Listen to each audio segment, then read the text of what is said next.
Introducing Recorded Content, a podcast for small, scrappy B2B marketing teams who want to get the most out of podcasting.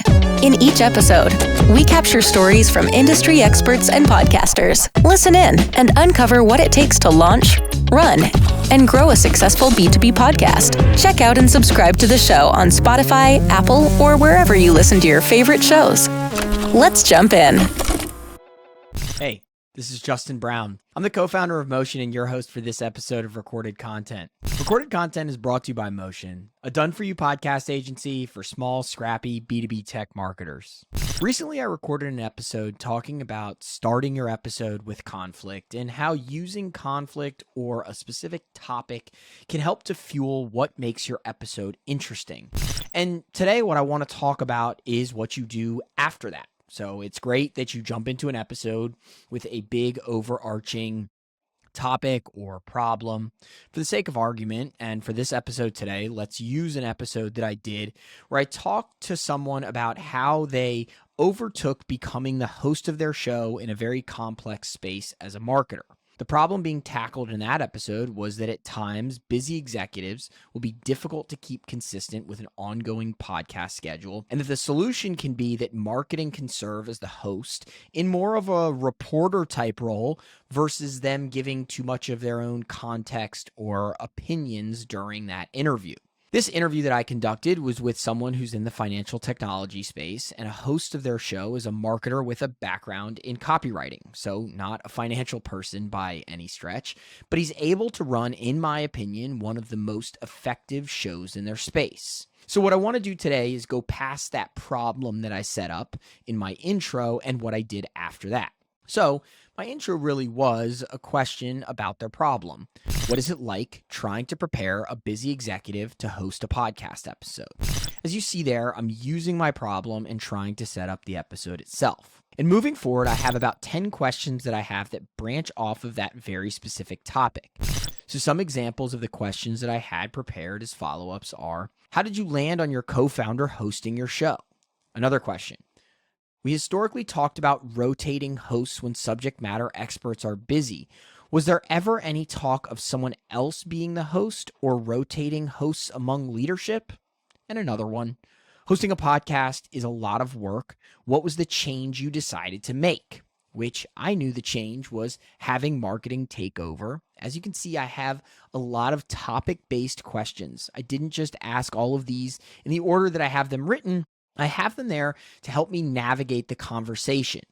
After each question, I'm hoping that I can have some sort of organic follow-up to those very targeted questions.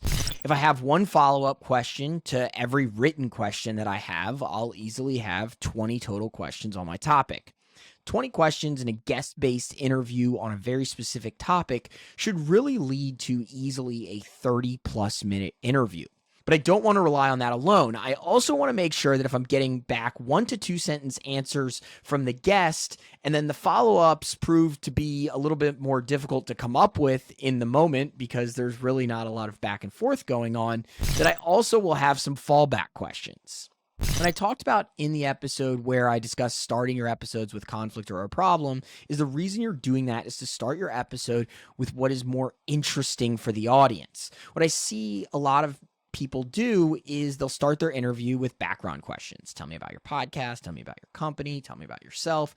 Now, I don't think those questions are necessarily bad, but it's just not where I'd want to start. So in this situation, what I would do is I would work through my topic-based questions up front, those 10 questions that hopefully lead into 20 questions regarding the very specific subject matter.